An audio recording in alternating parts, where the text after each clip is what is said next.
Hi hello ನಮಸ್ಕಾರ ಎಲ್ಲರೂ ಕೂಡ ಸ್ವಾಗತ ಎಲ್ಲರಿಗೂ ಕೆಸಿ ಗಡಿ ಯೂಟ್ಯೂಬ್ ಚಾನಲ್ಗೆ ನೋಡಿ ವೀಕ್ಷಕರೇ, ರೈಲ್ವೆ ಇಲಾಖೆಯಿಂದ ಮತ್ತೊಂದು ಭರ್ಜರಿ ಬಿಗ್ ಅಪ್ಡೇಟ್ ಬಂದಿರುವಂತದ್ದು ಸೆಕ್ಷನ್ ಕಂಟ್ರೋಲರ್ ಹುದ್ದೆಗಳಿಗೆ ಸಂಬಂಧಪಟ್ಟಂತೆ 119 ಹುದ್ದೆಗಳು ರೈಲ್ವೆ ಬೋರ್ಡ್ ಇಂದ ಅಪ್ರೂವಲ್ ತೆಗೆದುಕೊಂಡಿರುವಂತದ್ದು ಕೂಡ ನೋಡಬಹುದು.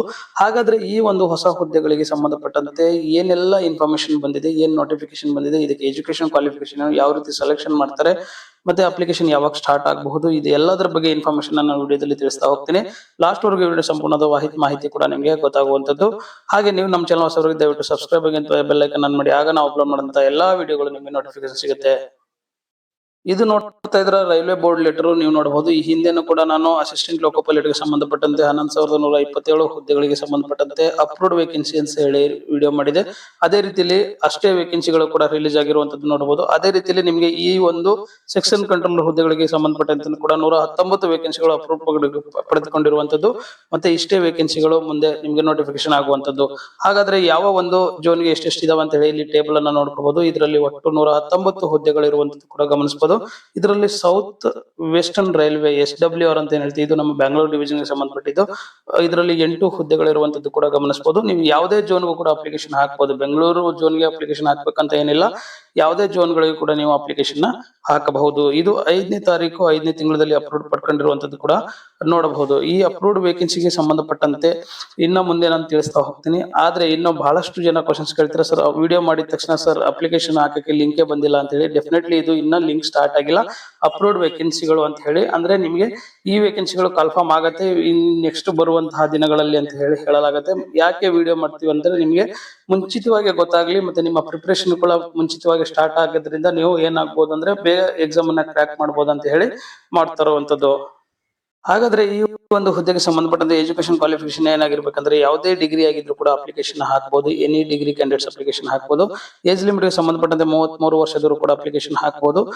ಏಜ್ ರಿಲ್ಯಾಕ್ಸೇಷನ್ಸ್ ಇದೆ. SC/ST ಕ್ಯಾಂಡಿಡೇಟ್ ಅವರಿಗೆ 5 ವರ್ಷ, OBC ಅವರಿಗೆ 5 ವರ್ಷ, ಮತ್ತೆ PWD ಕ್ಯಾಂಡಿಡೇಟ್ಸ್ ಇದ್ರೆ 10 ರಿಂದ 15 ವರ್ಷ ಕೂಡ ನಿಮಗೆ ಏಜ್ ಲಿಮಿಟ್ ಗೆ ಎಕ್ಸ್ಟೆಂಡಬಲ್ ಅಂದ್ರೆ ನಿಮಗೆ ಏಜ್ ಲಿಮಿಟ್ ಎಕ್ಸ್ಟ್ರಾ ಸಿಗುವಂತದ್ದು ಕೂಡ ನೋಡಬಹುದು.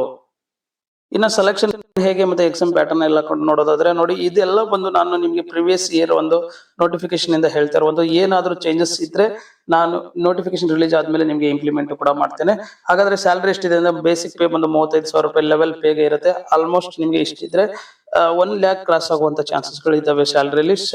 ಸೆಲೆಕ್ಷನ್ ಪ್ರೊಸೀಜರ್ ಬಂದು ನಾವು ನೋಡೋದಾದ್ರೆ ಮೊದಲನೇದಾಗಿ CBT ಅಂತ ಹೇಳ್ತೀವಿ, ಆಮೇಲೆ CBAT ಅಂತ ಕೂಡ ಹೇಳ್ತೀವಿ, ಆಪ್ಟಿಟ್ಯೂಡ್ ಟೆಸ್ಟ್ ಅಂತ ಕೂಡ ಹೇಳ್ತೀವಿ. ಎರಡೂ ಎಕ್ಸಾಮ್ ಅನ್ನ ಕಂಡಕ್ಟ್ ಮಾಡ್ತಾರೆ. ಫಸ್ಟ್ CBT ಏನ್ ಸ್ಕೋರ್ ಮಾಡ್ತಾರೆ ಅದರ ಬೇಸ್ ಮೇಲೆ ನಿಮ್ಗೆ CBAT ಕರೀತಾರೆ, ಆಪ್ಟಿಟ್ಯೂಡ್ ಟೆಸ್ಟ್ ಕರೀತಾರೆ. ಅದರಲ್ಲಿ ಏನ್ ಸ್ಕೋರ್ ಮಾಡ್ತಾರೆ ಅವೆರಡರ ಪರ್ಸೆಂಟೇಜ್, ಇದರ 70%, ಇದರ CBAT ನ 30% ತಗೊಂಡು ನಿಮ್ಗೆ ಸೆಲೆಕ್ಷನ್ ನ ಮಾಡುವಂತದ್ದು.